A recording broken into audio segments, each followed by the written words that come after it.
Hi everyone, and welcome to another 10x leadership video. This week we're going to talk about the 10 regrets of the dying. And you might be thinking, what on earth has that got to do with leadership? Well, actually a great deal. So stay tuned.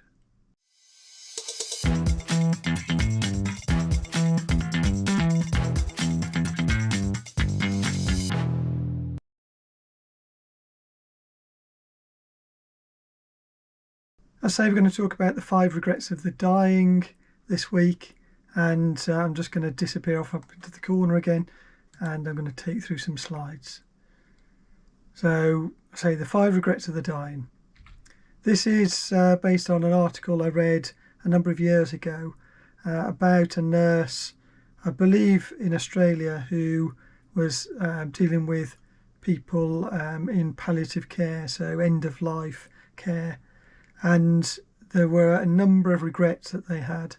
So I'm just going to talk you through those regrets and critically the link between those regrets and leadership, which is the point of this channel. So the first of those regrets is, I wish I'd had the courage to live my life. So this is about, I suppose, all of us thinking about what is it that we want to be known for? What is it that we want to spend our time doing? I believe we only have one shot at this, so we might as well make it the best we can possibly make it. The regrets of the dying in this instance, it was about not pursuing their dreams. It was about having aspirations and not fulfilling them. Now, we will all have dreams, and not all of them we'll be able to do, but this is about enabling people to have a go at doing that, and I suppose being confident enough to give it a go. And in one of the later videos I'm going to talk about growth mindset, and there's a really good technique you can use there that would help with this. The second element really is about about almost feeling forced, and some people do feel like they're forced to do things that others want or that their family expect them to do, especially in a work sense. And again, for me, this comes back to values, and are you living your values or are you living somebody else's? And we'll definitely cover that in another video. So apparently this was the biggest regret of all the people that were spoken to. It was, I suppose, not being authentic, not doing what they wished they'd done. And of course, when you're dying, it's too late to do that. So some of this is about seizing the day as well, and just getting on with things. Even if they fail, giving them a go. So that's the first. I wish I'd had the courage to live my life. The second, and I don't think you'll be surprised by this, is I wish I hadn't worked so hard. Really this is about, I suppose, prioritising work above everything else. Nobody's saying that work's not important. Nobody's saying that we don't get really we don't get a lot of joy out of work. Some people don't, of course, but that's probably because they're in the wrong job. But you can get an awful lot of satisfaction from work. So it's not about abandoning it. It's not about being unrealistic and believing that people don't need to work. In the current society, without universal basic incomes, we don't have any choice, do we? Most people have to go and work to live. But this is about not prioritising work over everything else. And in particular, there are a couple of elements here. The first was about missing out on their children's youth, and missing out on sports days, or putting your kids to bed, or reading them a book at bedtime, or bath time, or a whole range of other things. I think a lot of people think that work is the most important thing. Some people use it as an excuse, don't they, to avoid, home life and situations at home. They will just spend more and more time in the office or wherever they happen to work. It's about balance and making sure that you still get to do the things in your life that are important. And I know, having a son who's 30 now, he grew up really, really quickly, and it's not until you're out the other side and you're looking back on it that you realise how quickly things fly by. Feels like hard work at the time, and it is, but there's lots and lots of joy there as well. So making sure that you spend time with your family is really important, but also making sure that you spend time with your companion, your partner, and not neglecting relationships for the sake of work. And again, I know sometimes it's really difficult. People are in sometimes really difficult situations where they feel they've just got to keep working, just either to make ends meet or to avoid redundancy or getting the sack. But again, I think that for the majority of us, it's just thinking about, can I balance this a bit more? Can I try and be more efficient in the work that I'm doing? Can I find other ways of making time for what's important? And I suppose if you think about a situation where a member of your team is sick or they've got a dying relative, it's in times like that we really understand what's important. People go off and spend time, don't they, with their loved ones rather than work.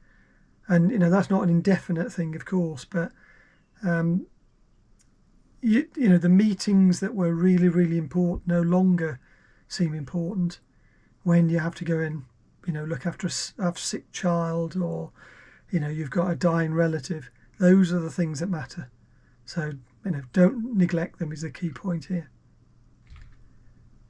The third one, and that photo I think just says it all. It's about, I wish I'd had the courage to express my feelings. And again, there's lots of different ways of interpreting that.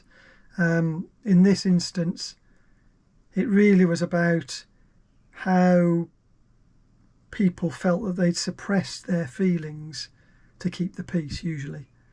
So whether that's a family member, a friend, a colleague, somebody that, I suppose usually it's because they don't live the same values as you do, and you find them challenging and perhaps irritating, but you think, well, if I raise that, it's only going to make things worse, especially if it's family members. But the sort of the feeling here was that if you don't, then what happens is that you end up living a mediocre existence with bitterness and resentment. I suppose the advice here is that if you tackle it, if you have honest conversations, if you're authentic, and you talk to the other person, then one of two things is going to happen. Either they're going to listen to you, and that relationship then will improve, and you will elevate that relationship to a different level. You will have a much better relationship then. Or they will, I suppose they'll kick off, they will be unhappy about what you've said, and perhaps they don't want to spend time with you anymore. Now, if that's a friend or a family member, that might be the best option. Do you want to have a relationship that makes you feel bad, that you get nothing out of, and in fact, if anything, creates feelings of resentment and bitterness and makes you feel like you're living a mediocre life? So, I suppose the worst case scenario is that relationship breaks down, and you will not have to deal with that situation anymore. Now, for some people, especially family members. People would be devastated if that happened. But at the same time, life is short. So, why would you want to spend your time, your precious time, with people, even if they're relatives? Why would you want to do that if neither of you are getting anything out of that relationship? And again, the regrets of the dying were they had spent too much time feeling like that, and could have spent their time more usefully and had a much better experience had they just tackled it and resolved the issue one way or the other. So that's number 3. I wish I had the courage to express my feelings. You could apply that equally, couldn't you, to a whole raft of other things, including for those who are too, I was going to say shy, but personally I don't like the word shy, too timid, too concerned perhaps is the right word, to go and talk to somebody or start a relationship with them or tell them how they really feel. It might not lead anywhere, but you never know unless you give it a go. The 4th one is I wish I'd stayed in touch with my friends. And this one's about, I suppose it links back to the second one about work, and it's all too easy, isn't it, to spend lots and lots of hours working, or then come home from work and be so tired that you haven't got any energy to do anything. And it's easy then to let relationships slip, especially those really precious relationships where you really get on with people. You really get on with a particular individual or group, and you let that go. And it's about, again, balance and not allowing that to happen, and not letting meaningful relationships slip away. If you look at information about loneliness, loneliness in the UK, or in fact happiness, the opposite, and how to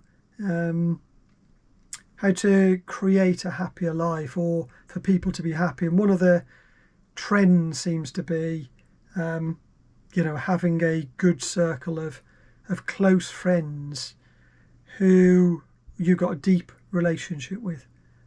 So having friends is really important, and if you work so hard that you lose those, at some point you're going to look back and wish that you'd maintain those, and that was certainly the feedback from the dying in this instance. And the final one is I wish I'd let myself be happier. And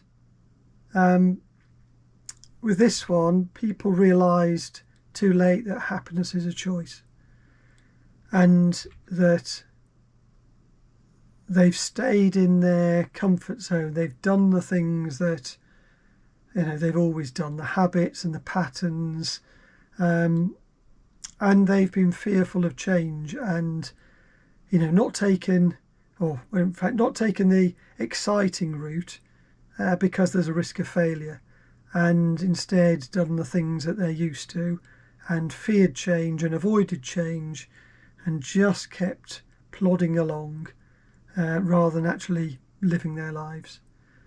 And you might be listening to this and thinking, well, there are lots of people who don't have any choice about their happiness. Lots of people in terrible situations, with all sorts of external factors that are having an impact on their lives. But happiness to a degree is a choice. I've got there's a really good colleague and friend at work who was diagnosed with stage 4 bowel cancer probably about 18 months ago. And if you had a chat with him, he's had some treatment, he's in a good place, but all the way through that, if you'd had a chat with him, you would not know he was going through that, because he'd chosen to be happy, he'd chosen to make the most of the time that he'd got, and he is still doing that. I mean, hopefully he'll be around for many, many years to come. But he made the conscious choice that, he could be unhappy about it, and, that would have a negative impact on, whatever time he's got left. So despite all the things he's been going through, he's chosen to be happy. And, I know from personal experience as well, I had skin cancer back in 2016, 2017. It wasn't stage 4, but you do have to just make the most of your life. And I suppose the one positive thing that it did as well was it just makes you realise that we're all mortal and we only have a certain amount of time, so we might as well make the most of it. So I and others have just tried to do things that make life worth living and enjoy it as you go along, because you never know what's going to happen. So that's the fifth one. I wish I'd let myself be happier. And there is a book on Amazon that I've come across, and I'm going to put a link down in the description there. So The How of Happiness, and it looks like there's some of happiness is sort of predisposed and genetic, and some of it is choice. So if you're interested in learning more about it, there's that book and lots of others that you can go and have a look at that might help explain this better. So those are the 5 regrets of the dying. As I said earlier, so what's that got to do with leadership? Well, for me, there's a couple of things here. There's a sort of personal and a leadership reflection. So for you as as an individual, as a human being, which of those will you regret if you carry on doing what you're doing currently? And, on the back of this or, similar information, what is it that you want to do differently that will change the way that, you live your own life, so that, when you get to old age, you're not looking back and regretting the things that you didn't do as well as the things that you did. But also, crucially, you are a leader, or you're going to be a leader, and you have a massive impact on other people's lives, on your team's lives. So, the question I want to pose to you is, what can you do to minimise their regrets? So, when you're thinking about, somebody created a spreadsheet for you, and you're thinking, well, I'd like it a different colour, or I'd like it slightly I'd formatted slightly differently. And that's going to have an impact on how long the person in your team is in the office before they can go home. And that might mean they miss out on all the other things that they want to do, that all the other things are valuable. Just stop and think, do I need it? Is it going to make any difference? Is it going to make a material difference to the product and the output? Does it matter? I can guarantee one thing, that if you really think about your people and the impact you're having on them, and link that to the 5 regrets here and a whole host of other regrets that you're, or others may think about, you will look at your life slightly differently. You'll look at the way you lead slightly differently. I suppose you will be kinder to people, and not make work the only focus, because it isn't. It's really, really important, but it is only one part of life. So we talked about the 5 regrets of the dying. You could turn that into, if you wished, the 5 happinesses of the living. I'm not sure that's a real word, doesn't really matter, but look at the difference in these photos compared to the 5 regrets that we saw on a previous slide. Imagine people in your team doing things that they really, really love. And how do you know what it is that you really love? what is it that you think about all the time? You know, if it's football, if it's spreadsheets, if it's finance, if it's, you know, acting, music, you know, there's some massive clues there that those are the things that will give you happiness. Now, you know, you do have to live as well, you have to earn money, so it may not be that simple, but, you know, it might just be that people do those things as a hobby and they get great pleasure out of it, and that they can then do the work, you know, that they're being paid to do just to pay the bills. That second one there is about, you know, in this case, a father spending time reading to their child. You know, that has a massive impact on the individual and also the children. The third one is about, you know, relationships and making sure that you spend time in good, high quality relationships, and that you don't waste your time on ones that, you know, are either a drain or not adding value. The fourth is about friendships, and then the fifth one is about happiness. So, you know, think about your leadership style, think about you as a person and as leader, and the more that you can bring happiness and fun and enjoyment to what you do and what you do as a team and as an organisation or a company, the more people will want to work there, the happier people will be, the more everyone will get out of it, and that'll be a much better place to work and a much better way to operate. As ever, I hope you found this useful. I hope you found it interesting. If you did, like, subscribe, comment, tell your friends. The more that you share this, you know, the more people get to hear these messages, and we can spread a sort of positive leadership message and hopefully get people operating and leading in the same way. I am going to cover, there's plenty of other videos to come, including, as I mentioned earlier, a video about values. I was out on a run yesterday. I've got a video in the pipeline about confidence as well.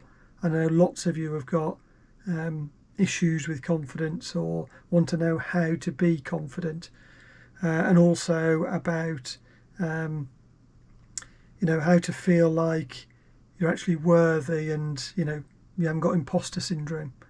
There's some interesting facts about that for senior leaders and others, but again, that'll be for another video. So I shall see you in the next one. Thank you very much for your time. Thank you for tuning in. See you soon.